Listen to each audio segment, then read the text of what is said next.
Bom dia. Todos estão bem? Muito bem. Bem, queria agradecer a presença de todos. Eu sei que cada um de nós aqui viemos à busca de alguma coisa.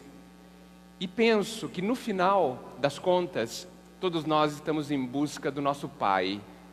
Estamos em busca da paz que tanto precisamos e queremos, que precisa encontrar morada nos nossos corações. Eu sei que estamos aqui por conta disso. O detalhe, talvez, que diferencia um pouco os outros domingos, é que marca o lançamento de um livro que tem o objetivo de colocar algumas reflexões, a forma como eu vejo a vida, e essa forma me faz muito bem. Essa forma me ajuda em todos os passos. E é por isso que, por conta de 1000 circunstâncias, ela acabou descendo para o papel e se apresentando aí para nós, para que a gente possa refletir com ela, refletir juntos, de uma outra forma, além das palestras que eu costumo fazer. Eu agradeço a presença de corações muito queridos que estão aqui, mas de todos de forma geral. E penso que o mais importante que a gente poderia dizer hoje é o que está por trás disso tudo. E o que está por trás disso tudo é a vida de todos nós. A vida com que todos nós muitas vezes nos debatemos, porque não sabemos o que ela é muitas vezes, não sabemos como vivê-la muitas vezes, não sabemos até o que fazer com ela quando ela muda tudo o que a gente tinha planejado, quando ela altera os nossos programas, os nossos planejamentos, e se apresenta de forma tão diferente, tão surpreendente, tão chocante às vezes, impactando o nosso ser, o nosso coração, e a gente acaba se perguntando: o que eu faço agora?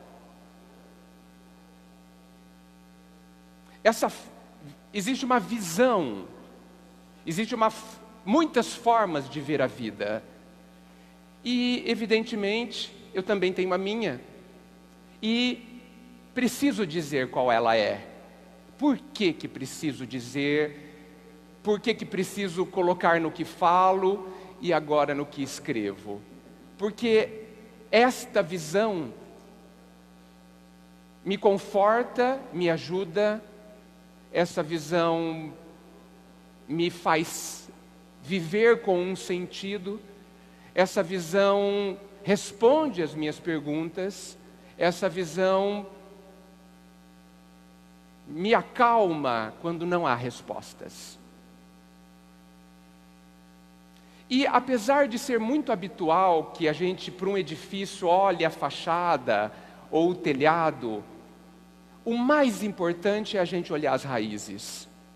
Porque as raízes são o sustentáculo de qualquer obra, de qualquer edifício, de qualquer vida. E eu gostaria de falar sobre estas raízes. Eu sei que existem muitas pessoas que estão aqui pela primeira vez, e agradeço muito.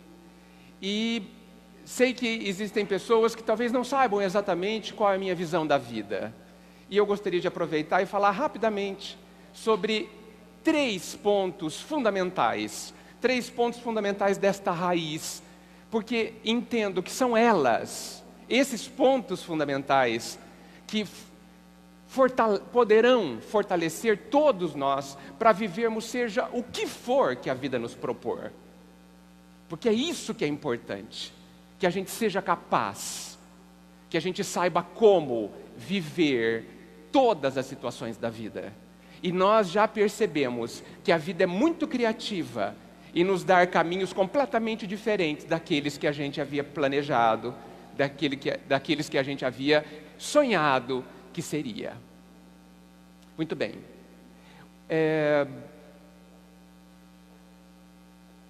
Para quem não sabe, a doutrina espírita é, no final das contas, e eu vou ser muito simplista, me perdoem os estudiosos, ela é um conjunto de ideias, um conjunto de visões sobre a vida. Ela não é o fenômeno mediúnico, ela não é a comunicação dos espíritos, ela não é aquilo que muitas vezes nos impressiona os olhos. Ela é aquilo que fala ao nosso coração. Ela é aquilo que traz sentido à nossa mente. Esse conjunto de ideias foi reunido por um professor importante lá da França, o professor Rivail, doutor em medicina, bacharel em letras, bacharel em ciências, e talvez eu possa dizer um cético, um homem da ciência, e que começou a ver alguns acontecimentos naquela época tão comum. Nós estamos falando da década de 50, de 1850, e falou, tudo bobagem.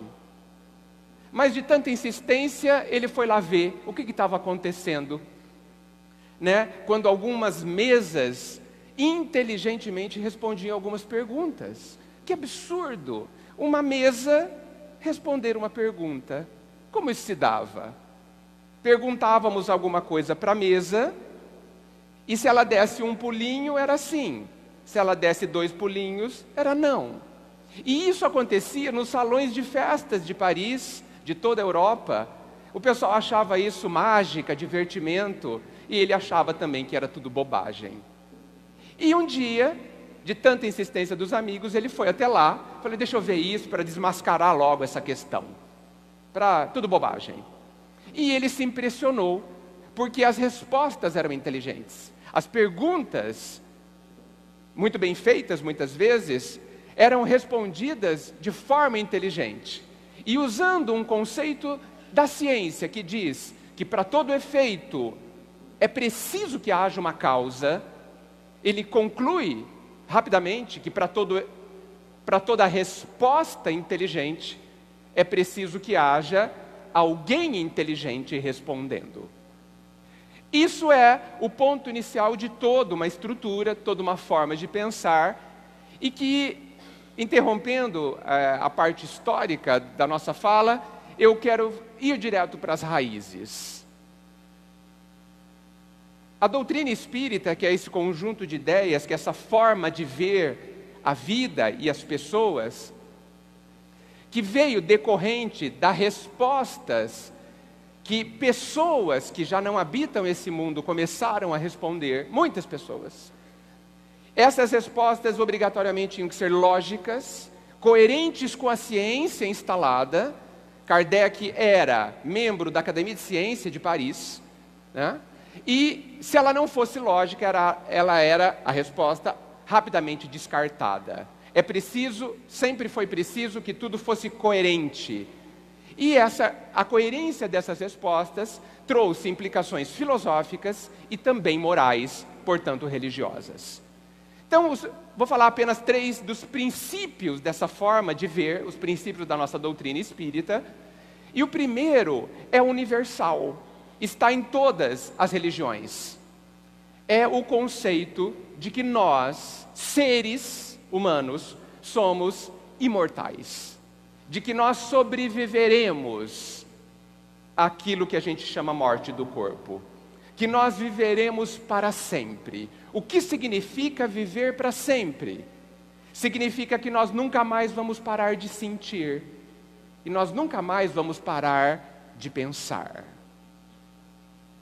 Essa questão, que eu posso considerar já hoje vulgar no sentido de ser amplamente considerada, praticamente todas as religiões do mundo falam sobre isso, precisa ser aprofundada nos nossos corações. Porque se isso é verdade, se há convicções dentro de nós de que isso é verdade, se cada um de nós chegamos à conclusão que isso é verdade, isso significa muitíssimas coisas. Significa que todos os nossos sonhos poderão ser realizados, porque haverá tempo.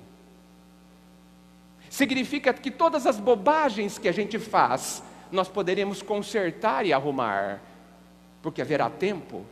Significa que todos os inimigos que a gente fez, todas as mágoas que a gente causou, poderão ser transformadas em algo positivo e fraterno, porque haverá tempo. Significa que tudo que eu quero, tudo que está dentro de mim como anseio, como sonho, tudo que almejo, tudo que quero aprender, tudo que quero fazer e ver, eu poderei fazer, porque haverá tempo infinito para isso, porque eu nunca mais deixarei de existir.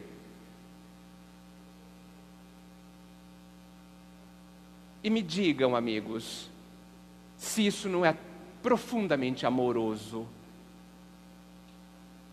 Este trecho do caminho irá se encerrar, porque tudo que a gente conhece na vida, tudo que os nossos olhos são capazes de ver, desaparecerão. Nós já fomos informados sobre isso, né? Nós já sabemos que haverá um encerramento deste ciclo. Nós já sabemos. Aguardamos com receio isso, muitas vezes porque não pensamos adequadamente sobre isso. Mas a ideia da nossa imortalidade nos fala de que isso não é um problema. De que da mesma forma que o dia termina e recomeça, este trecho termina e recomeça. E lá estaremos nós, inteiros, com os mesmos sentimentos, com os mesmos anseios, com os mesmos sonhos, e com todas as mesmas possibilidades de realização. Queremos conhecer tudo? Conheceremos. Queremos nos sentir plenos? Nos sentiremos um dia. Queremos crescer, nos expandir? Assim será. Teremos tempo para isso. E quem diz isso não sou eu. Apesar de que o dito popular diz que ninguém veio para contar o que acontece depois do final deste ciclo, muitos de nós aqui podemos afirmar que sim, eles vieram nos contar o que acontece depois do encerramento deste ciclo. E nos conta que o amor do Pai é maior talvez do que a gente imaginava, porque Ele nos permite existir para sempre.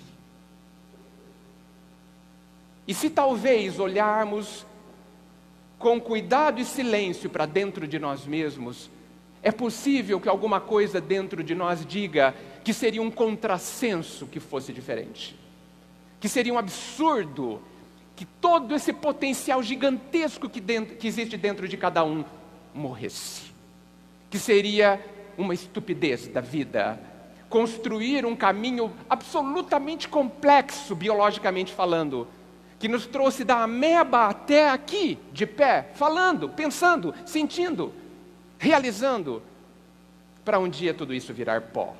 Absurdo dos absurdos. Nós somos seres que não desapareceremos jamais. Uma força viva desse universo, tal qual a gravidade, tal qual qualquer tipo de energia, somos uma força viva e atuante, tanto que interferimos no nosso mundo físico profundamente, até aprendermos a fazer isso com mais critério. Esse é o primeiro, que considero um dos mais fundamentais alicerces desta forma de pensar. Somos imortais, porque isso permite todo o resto, todo o resto. Existiremos para sempre. Quanta alegria a gente pode tirar disso. Esqueçam aquelas frases que podem parar de fazer sentido, como essas: nunca mais verei tal pessoa amada. Não é verdade. Nunca mais poderei realizar tal coisa. Não é verdade. Nunca mais poderei consertar o que fiz. Não é verdade. Nunca mais eu existirei. Não é verdade. Sobre este alicerce, depois de considerarmos que alguém nos criou, depois de ponderarmos cientificamente, pela lógica, que alguém perfeito nos criou, nós temos o segundo princípio, que diz que nós somos profundamente capazes. Que dentro de nós existem milhões de sementes grandiosas. E, portanto, sim, pensamos que o homem é essencialmente capaz, essencialmente bom, como queiram. Apesar que essa palavra bom é muito imperfeita para nos qualificar. Mas profundamente capazes é da minha preferência. E nós, qual uma semente, estamos destinados a virar uma árvore frondosa que dará frutos. Já está dando frutos profundamente nutritivos, doces, positivos, benéficos, grandiosos. Dentro de nós existem todas as capacidades. E eu acho que hoje, do alto da nossa história, que apesar de ser muito triste, a história da humanidade, ela tem seus momentos extremamente grandiosos, que ainda serão os grandes ressaltados dos livros de história no futuro. Enquanto hoje os livros de história comemoram as guerras, amanhã comemoraremos a caridade, os abraços, os grandes atos de amor que nós já provamos somos capazes de fazer. E que todos nós aqui, e todos nós em todos os lugares, queremos, no final das contas, fazer. É da nossa natureza nos realizarmos. Todos nós aqui queremos brilhar, e nós somos capazes de brilhar. Por isso é tempo, gente, de nós pararmos de rastejar, para começarmos a exercitar as asas para voarmos. É tempo de pararmos de nos considerarmos tão inferiores, só porque a gente faz umas bobagens na vida. Bobagens fortes às vezes, mas bobagens. Porque nós teremos condições de reparar tudo, de arrumar a bagunça que como crianças fazemos. Somos capazes de mexer no que fizemos, para sobre isso, sobre os erros, sobre os enganos, aprendermos e desenvolvermos tudo que dá dentro de nós. O segundo grande conceito é que nós somos profundamente capazes de fazer o que a nossa vontade quer fazer. Eu discuto um pouquinho isso num dos capítulos. Um pouquinho isso. E eu sei que muitos de vocês agora devem estar pensando, mas é tão difícil mudar, não é? Essa é uma ideia que infelizmente todo mundo concorda. Todo mundo concorda, é mesmo, é tão difícil mudar. Eu peço licença para discordar. Não é difícil mudar quando você quer mudar. E a pergunta que fica é: você quer mesmo mudar e ser feliz? Todo mundo quer ser feliz, eu sei. Mas queremos seguir a receita? Enquanto não tivermos a vontade verdadeira, nós não a faremos. Porque esse é o nosso poder. A liberdade de decidir o que fazer consigo mesmo, com a própria vida. Temos esse poder. E ele é respeitado pela vida. Até decidirmos convictamente, até espaços de luz se abrirem dentro de nós, de esclarecimento, de sabedoria, nós ficaremos vagando entre vontades e desejos, confundindo completamente o que é um e o que é outro, praticamente dominados pelas nossas carências, praticamente escravos dos nossos desejos bem infantis, que nos causam tantas lágrimas. Um dia, logo, porque já somos capazes, nós começaremos a usar a nossa vontade e imporemos a nós mesmos o que precisamos fazer e ser. E quando essa vontade desabrochar, divina, poderosíssima, nós nos transformaremos. Por quê? Porque somos capazes. E a última e terceira coisa que eu quero colocar como princípio é que nós somos amados. Incompreensivelmente amados. É curioso sermos tão amados e não entendermos o que é isso. É extremamente curioso estarmos mergulhados no amor, praticamente. Mergulhados no amor, todos nós, e nem percebermos. Tal o nosso grau de inconsciência, tal a nossa cegueira, tal a nossa dificuldade de percepção.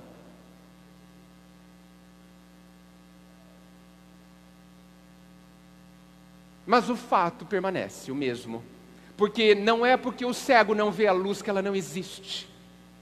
Nós somos amados. E sabe o que faltam para que isso se torne visível para cada um de nós? Apenas uma decisão. Você, cada um de nós, é capaz de decidir concordar com este fato. Decidir concordar que sim, eu sou incompreensivelmente amado, de tão gigantesco que é esse amor, que tem requintes de delicadeza para conosco, que tem cuidados que nós não seríamos capazes de imaginar existirem. Tão sutil muitas vezes, tão óbvio outras vezes, mas que se abrirmos os olhos, pelo menos à procura desta realidade, nós seremos capazes de encontrá-la. Olhemos ao nosso redor, olhemos para nós mesmos, olhemos para quem somos, não para as nossas culpas orgulhosas, não para nossas culpas muletas, não para esses sentimentos melhores, mas para tudo de grandioso que já existe dentro de cada um de vocês e de mim também. Estamos lá, estão lá.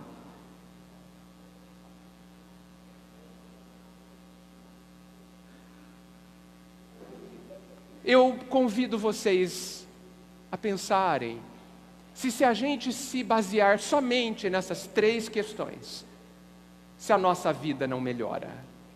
Somente nessas 3 questões. Eu convido vocês, eu peço carinhosamente, eu peço fortemente, que nos ocupemos destas 3 questões, porque elas são tão transformadoras, e só elas, já são capazes de nos ajudar a viver sobre as mais difíceis situações da vida, a enfrentarmos doenças muito impactantes no nosso físico, a enfrentarmos situações sociais muito difíceis,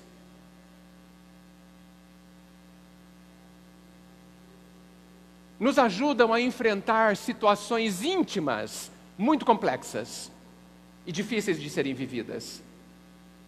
Porque é disso que nós precisamos. De alguma coisa que nos ajude essencialmente, profundamente. É tempo de nós pararmos de nos iludir.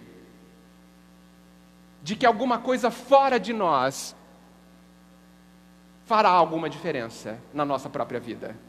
Que alguma coisa fora de nós nos fará, nos salvará. Retirará de nós a dificuldade de viver. Eu gosto de dizer, e alguns não gostam de ouvir, que a vida é uma subida. Porque ela não é fácil, realmente. Desculpe essa frase, eu não gosto muito dela. Eu vou mudá-la. A vida é uma subida porque ela é trabalhosa. Porque ela dá trabalho. Por quê? Porque dá trabalho aprender. Todo aluno de qualquer escola acha a escola difícil. Por quê? Porque ele não conhece. Mas quando aprende, fica tão fácil. Então a vida é uma subida somente porque estamos aprendendo. A vida é trabalhosa. Dá trabalho integralizarmos tudo que existe para dentro de nós. Mas esse é o nosso anseio. Essa é a nossa busca. Então, esse é o convite que eu faço quando falo e agora quando escrevo.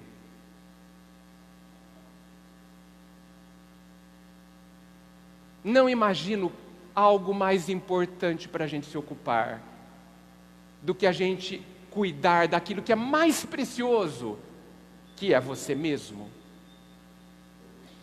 Muitos aqui, quando eu digo mais precioso, pensaram nos filhos, pensaram nas pessoas queridas. Sim, evidente que eu não posso discordar disso. Mas para que você seja por eles, para que você os ame, para que você os ajude, para que você faça por eles, antes é preciso que você esteja bem. É preciso que você seja feliz. É preciso que haja sentido no que você faz. É preciso que tudo que você faz pelos seus queridos não seja pesado, porque faz sentido. E para isso, você precisa cuidar de você, das suas dúvidas, das suas feridas, e encontrar o remédio.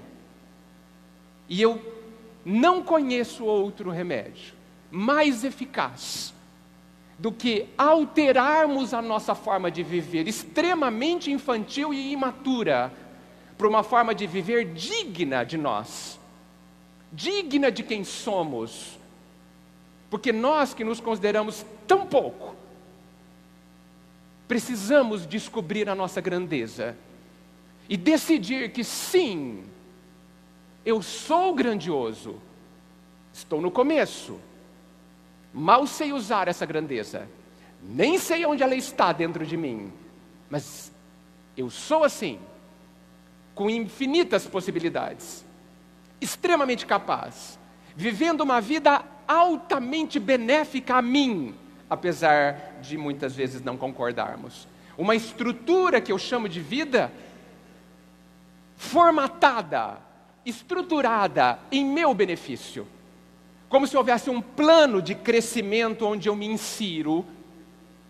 E tudo, absolutamente tudo que acontece em minha vida, minuto a minuto, cada pessoa, cada acontecimento, cada contexto, é em meu benefício. Para quê? Para que eu sofra? Bobagem. Para que eu aprenda. Para que eu seja mais feliz. Para que eu me descubra. E isso é tão importante, que a gente se descubra, que a gente se encontre, que antes do mestre, Sócrates já nos alertou: conhece a você mesmo, porque tudo de grandioso está ali. E nós, ignorando solenemente essa profunda instrução, também estimulada pelo Cristo, nós ainda procuramos fora de nós a grandeza das coisas. Logo, chegaremos a Marte, em busca de alguma coisa, mas lá também não encontraremos aquilo que nos faz feliz, aquilo que nos complete, aquilo que preenche esse vazio oceânico que existe dentro de nós. Inútil busca essa a nossa no lado exterior. Inútil busca. Tão perto e tão ignorado. Ao alcance da mão. E vivemos de costas a esse tesouro. Que oração, Chico? Obrigado.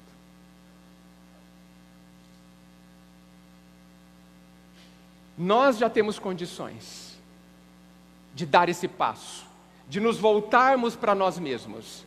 Aliás, penso que não haverá muitas alternativas.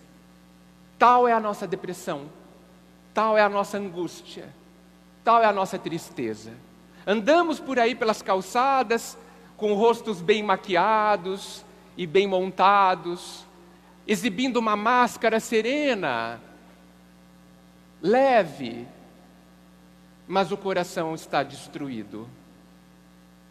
Quando é que nós vamos cuidar de nós?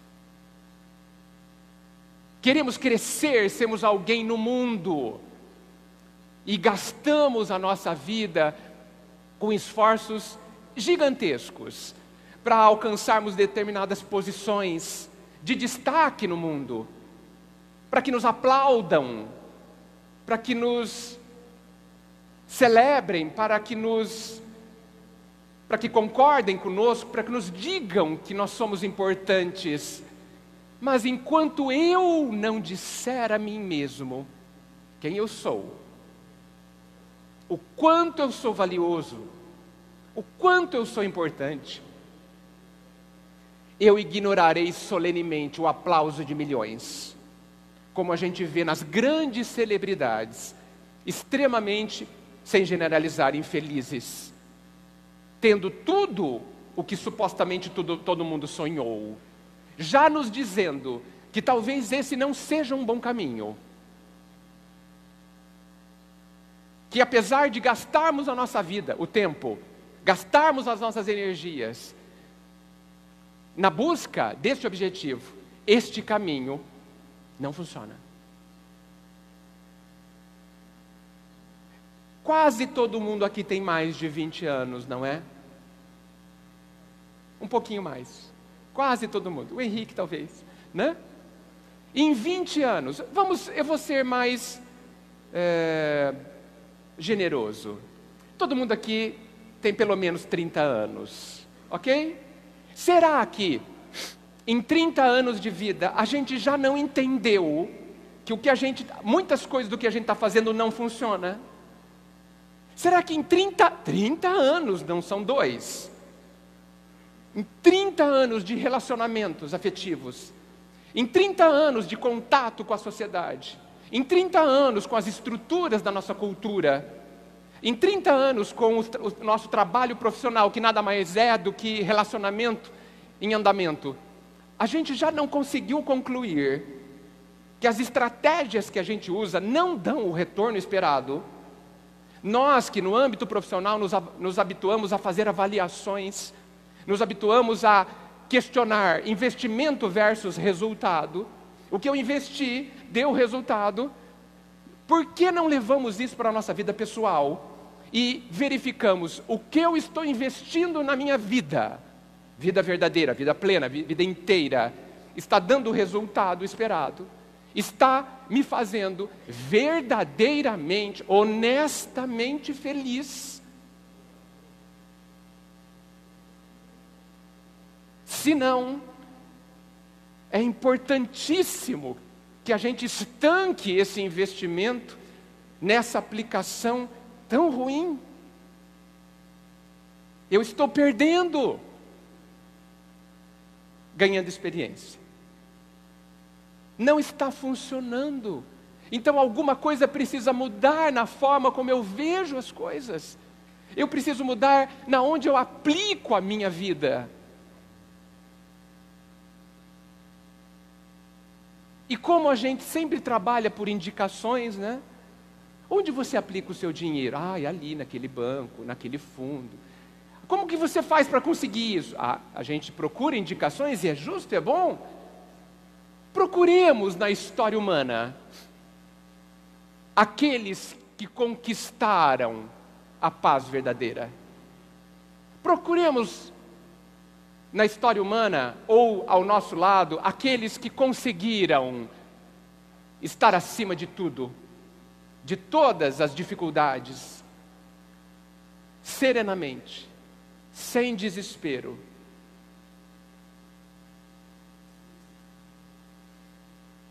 Com paz.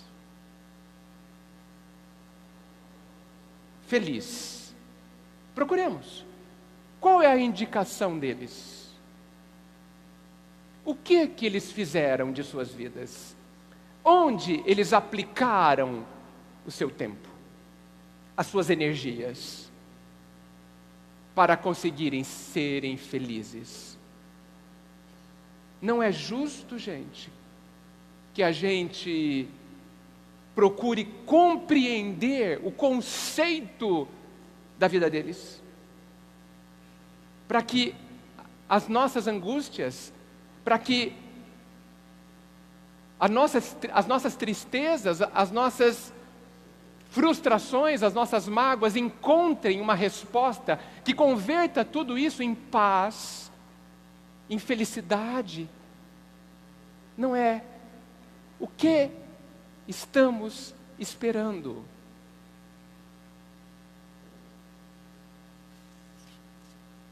Por isso que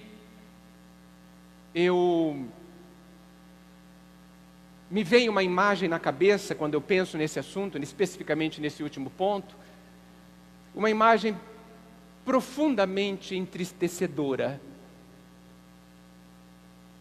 Difícil até de dizê-la, de tão triste que é. Vocês acham que existe maior tristeza do que estar morrendo de fome ao lado do banquete? Imaginem, você estar literalmente morrendo de fome, sofrendo profundamente, mas o banquete está servido na mesa ao seu lado, pois entendo eu que estes famintos somos nós.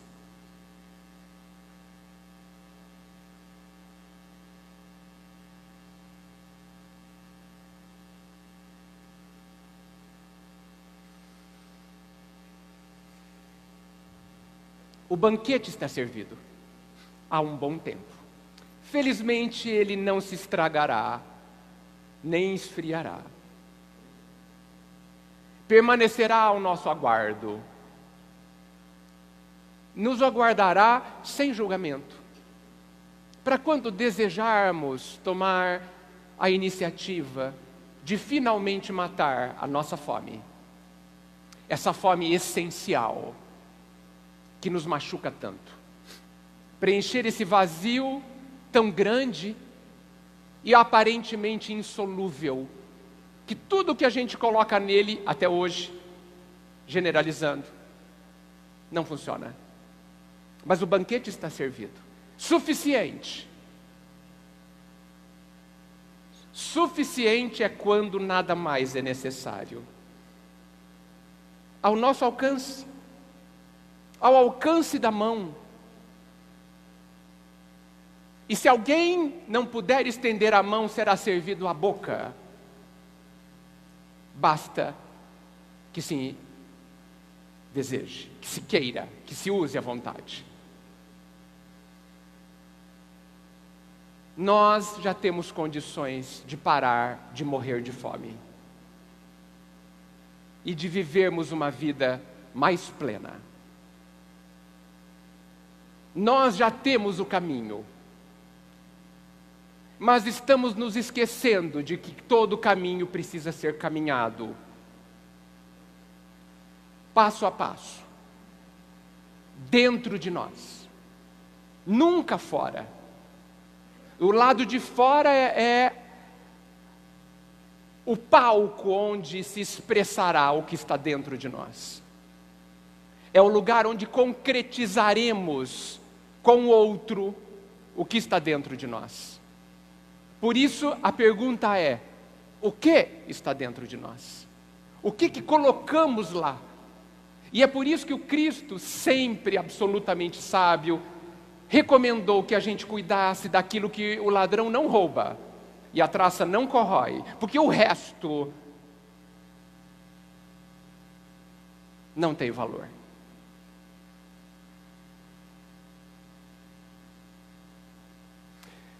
Eis o meu convite. Um convite que foi feito a mim na minha adolescência e até hoje permanece e permanecerá, e que tem resistido bravamente a milhões de objeções que eu fiz a mim mesmo, que pessoas ao meu redor fizeram. Há milhões de embates para testar essa estrutura de ver. Algumas vezes esse conjunto de ideias foi submetido a situações particulares da minha vida, e ela resistiu bravamente, dando o que ela é capaz de dar. Longe de mim dizer que eu já me servi do banquete. Experimentei uma migalha ou outra, e ela já foi tão substanciosa, tão nutritiva, que permitiu que alguma coisa acontecesse na direção da paz. Só isso. Mas já mostrou do que ela é capaz. Não somente a mim, evidente, mas a muitos que conseguiram chegar a alturas da satisfação existencial, da felicidade por fim. Mas como eu não gosto de formalidades, Chico, e não gosto muito de dar palestras, eu prefiro mais conversar. Eu vou quebrar o protocolo da casa e perguntar para vocês, se vocês querem falar alguma coisa. Se alguém quer dizer alguma coisa.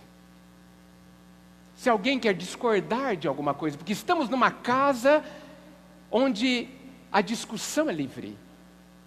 Estamos num conjunto, dentro de um edifício de ideias, onde a fermentação de conceitos é fundamental e nos faz crescer. Estamos dentro de um conjunto de ideias, e não pode haver uma ideia sem discussão. Alguém gostaria de colocar alguma coisa? Alguém gostaria que eu ressaltasse alguma coisa? Alguém quer falar alguma coisa? Tem uma frase de alguém que está sendo lançado hoje. O sofrimento não está no que nos chega, mas em nossa resistência em receber o que nos chega. Eita, bem escolhido. Todo mundo ouviu? O sofrimento não está naquilo que acontece conosco. Não sofremos quando abrimos o exame médico e há alguma coisa ali que a gente não gostaria. Não sofremos quando o telefone toca às 2 da manhã nos informando que alguém desencarnou. Não sofremos quando alguma coisa dos nossos planos se frustram. Não sofremos quando não acontece alguma coisa que queríamos que acontecesse. Nós sofremos porque não aceitamos o que acontece. Sofremos porque resistimos, porque opomos uma resistência ao fluxo da vida. E opor resistência ao fluxo da vida é uma infantilidade. Vou dar um exemplo. Se pegarmos lá na medicina multimilenar da China, antiquíssima, e estudarmos a questão dos meridianos, da acupuntura ou do Douyin, eles nos falam que esses meridianos são rios de energia, canais de energia, e que adoecemos quando essa energia não flui. Vamos mais para cá. Quando o nosso sistema digestivo não funciona direito, ele não funciona direito porque há um bloqueio, porque há alguma coisa que está impedindo que o processo ocorra. Uma interrupção, uma resistência. E nós, como força viva da natureza, livres, capazes, poderosos, grandiosos, somos capazes de opor resistência. Somos livres para isso. Mas por isso também sofremos. Sofremos então, não pelo que nos acontece, mas pela forma como a gente vê o que nos acontece. Quem disse que adoecer é alguma coisa ruim e maléfica? Quem disse? Quem disse que ter restrições financeiras, físicas, mentais, sociais, quem disse que são experiências maléficas, negativas? Quem disse? Por que não podemos ver como desafios salutares ao nosso aprendizado? Porque estamos repetindo o que os estudantes lá dos primeiros anos de escola estão fazendo. Quando a professora ou o professor dá um exercício que ele não sabe fazer, e ele sofre. E ele sofre, se angustia, se enche de ansiedade, não quer fazer o exercício, rejeita, resiste, e sofre porque resiste. Por que não podemos olhar o exercício que a vida nos traz e falar, puxa vida, a vida confia na minha capacidade de entender o que eu não entendo, de aprender o que eu não sei, confia na minha capacidade, na minha grandiosidade, no que já está dentro de mim, para que isso se desenvolva, confia em mim, e isso também é amor. Aquele amor incompreensível que eu citei. Por que a gente não começa a mudar essa forma de ver? E vou falar de outro aspecto. Por que adoramos ganhar na loteria? Por que adoramos? Fazemos filas ali nas lotéricas em busca de muito dinheiro. Será que isso é bom mesmo? Sabemos ser felizes com 30 milhões na conta? Sabemos? Não sei se é bom arriscar. Sabemos, gente. Sabemos sermos felizes com a abundância? Basta observar o que a gente faz nos nossos períodos de saúde física. Sabemos ter saúde? Sabemos transformar o exercício da saúde em felicidade verdadeira? Ou nós gastamos este recurso para nos tornar doentes? Ou nós gastamos o recurso financeiro para nos tornarmos mais pobres?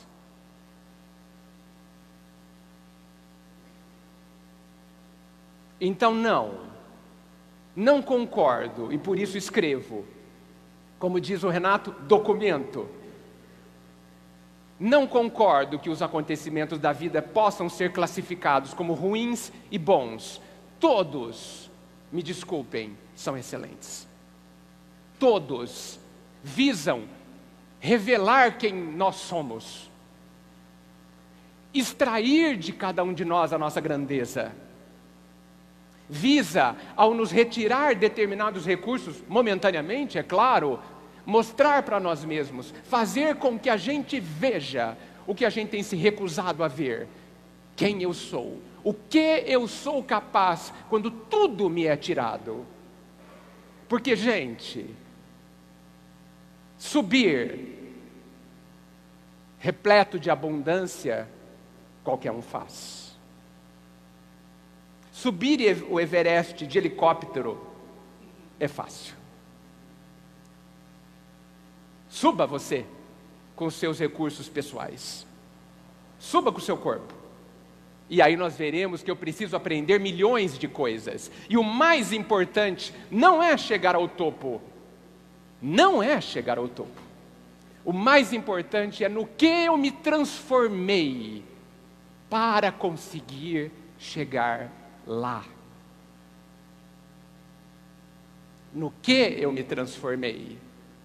Porque digo para vocês, quando esse ciclo terminar, quando esse pedaço da escola se encerrar, quando esse conjunto de exercícios se encerrar, e quando nós interrompermos essa fase da nossa vida para começarmos outro em outra parte, não vão nos perguntar, como primeira grande pergunta, o que nós fizemos no mundo.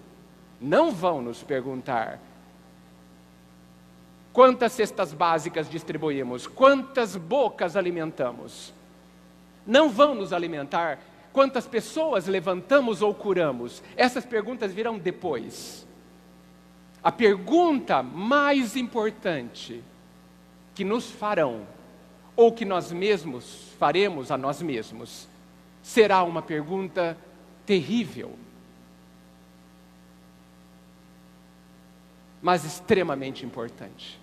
E a pergunta será: o que você fez com você?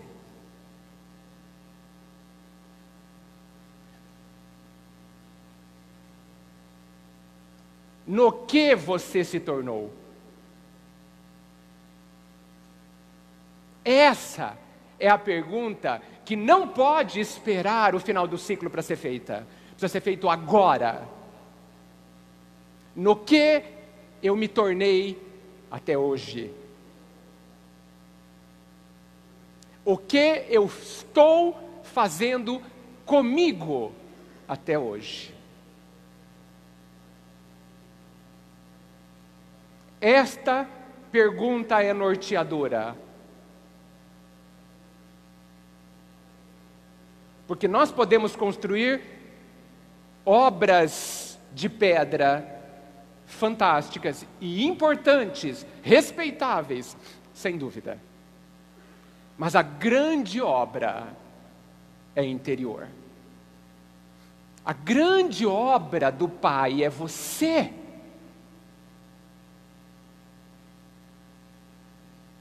E Ele nos chama, construa-se,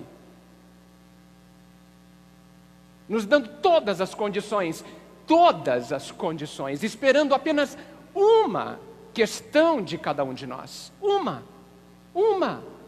a fundamental, mas apenas uma, que você queira. Porque Ele nos quer ao seu lado de pé,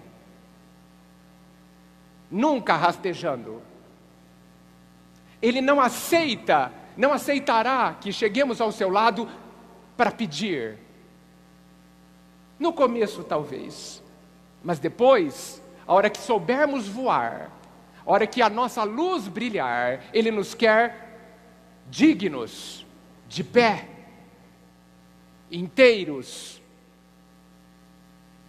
plenos, à sua semelhança.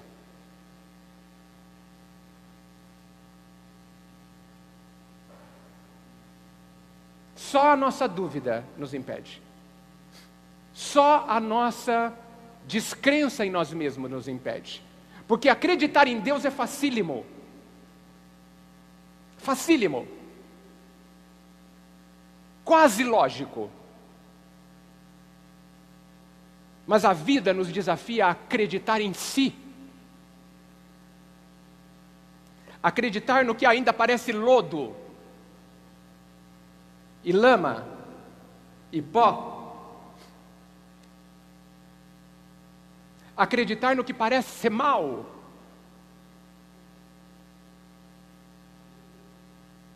Acreditar no que parece ser incapaz.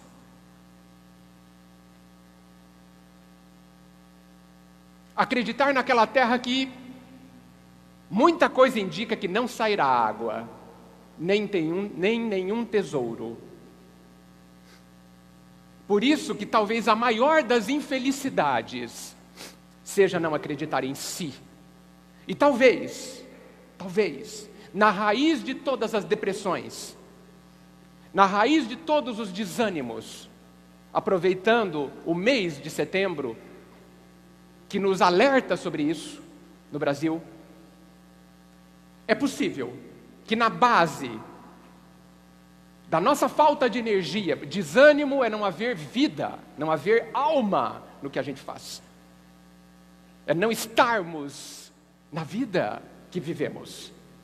Talvez a raiz disso tudo seja nós não acreditarmos em nós mesmos. Nós não acreditarmos em quem somos. Quem somos nós, gente? Ou o que somos nós? Eu prefiro essa versão da pergunta. O que somos nós, gente? De que material nós somos feitos?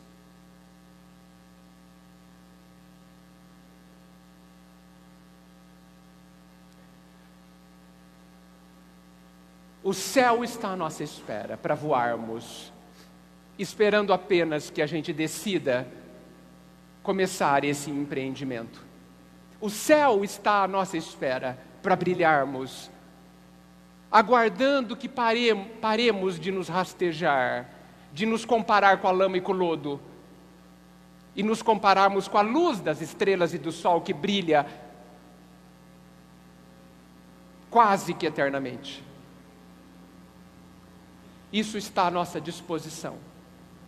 E eu deixo esse convite para que todos nós comecemos a ver diferente a nós mesmos, as pessoas e a vida, para já começarmos a sermos mais felizes do que fomos ontem. Mais felizes. Isso está, eu insisto, ao alcance da mão, para quem tiver vontade de ser grandioso a partir de agora.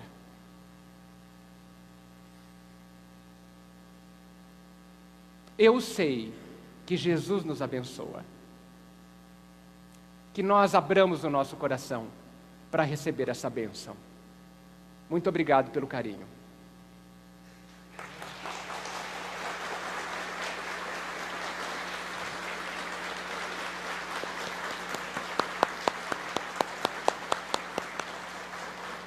Obrigado, Chico.